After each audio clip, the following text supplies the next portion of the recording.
Hello everyone, you are watching Ad Plus Home Tutor, and in this session of Indian Polity and Constitution we will study Article 38। तो शुरू करते हैं बिना किसी देरी के। जैसा कि आपको भी पता है, भारतीय संविधान यानी इंडियन कॉन्स्टिट्यूशन को आर्टिकल्स में बांटा गया है और इन्हीं आर्टिकल्स को 22 पार्ट्स के अंतर्गत रखा गया है। इसी 22 पार्ट्स में से चौथे पार्ट में directive principles of state policy के बारे में बताया गया है, जिसके अंतर्गत आर्टिकल 36 से लेकर आर्टिकल 51 तक के सारे आर्टिकल्स आते हैं। यहाँ हम बस आर्टिकल 38 के बारे में चर्चा करेंगे।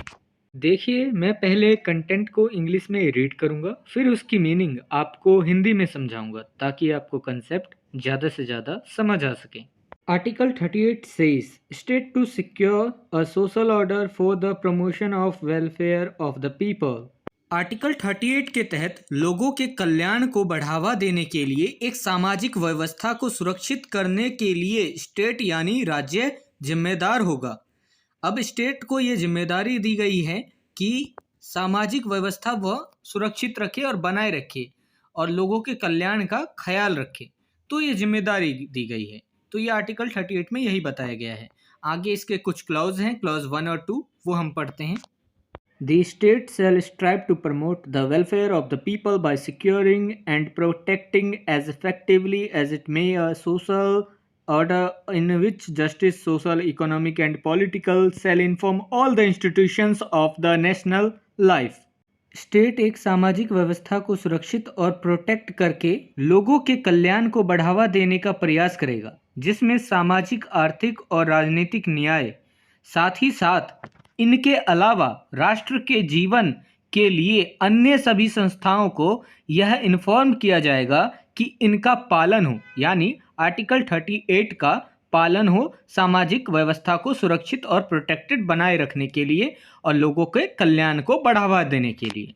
The state shall in particular strive to minimize the inequality in income and endeavor to eliminate inequalities in status, facilities and opportunities, not only amongst individuals but also amongst groups of people residing in different areas or engaged in different vocation. देखिए, राज्य विशेष रूप से आय यानी income में असमानताओं को कम करने का प्रयास करेगा और न केवल व्यक्तियों के बीच बल्कि विभिन्न क्षेत्रों में रहने वाले या विभिन्न व्यवसायों में लगे लोगों के समूहों के बीच भी उनके स्थिति, सुविधाओं और अपॉर्चुनिटीज में असमानताओं को समाप्त करने का प्रयास करेगा। और यह सब काम कौन करेगा?